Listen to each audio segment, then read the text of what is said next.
मरियम वो सारी जगह फिर रही है, प्रोटोकॉल, गाड़ियाँ, पंजाब गवर्नमेंट का पैसा खर्च कर रहे हैं कन्वेंशंस पे, पूरा रेस्ट हाउस रेनोवेट होता है कि जी तरन्नम नहीं, फरादीबा वो पहुंच रही हैं वहाँ, सारा कुछ इनके लिए इंतज़ाम बन रहा है।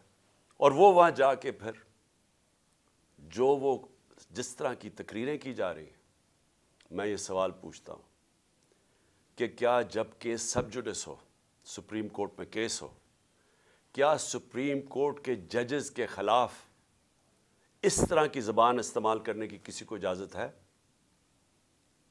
क्या आपका, क्योंकि सिर्फ आप इलेक्शन से भाग रहे हैं, आपको पता कि अवाम आपके साथ नहीं है, सिर्फ उससे बचने के लिए पूरा प्रेशर डाला हुआ है इन्होंने पाकिस्तान की अदलिया पे, और सिर्फ एक मकसद है इनका कि 90 दिन में इलेक्शन ना हो।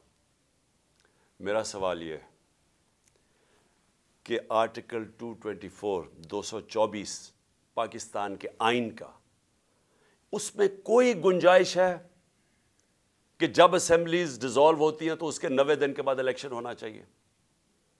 कोई इसको चेंज कर सकता है? यानी इसकी कितना भी आप अपना ज़हन इस्तेमाल कर लें, जितने अच्छे वकील ले आएं, मुझे ये समझा दें कि 90 दिन के बाद कैसे हो सकता है कि हुकूमत ये केयरटेकर चल सकती है? जिंदगी एक मैदान है और PSL 8 में हर टीम को छूना आसमान है। 6 टीमों के बीच धुआंधार लड़ाई। ये शोर ना लड़ाई का है ना डर का, ये शोर है जीत का, ये शोर है जुनून का। खेल का जुनून रोजाना रात 11 बजे सिर्फ बोल न्यूज पर।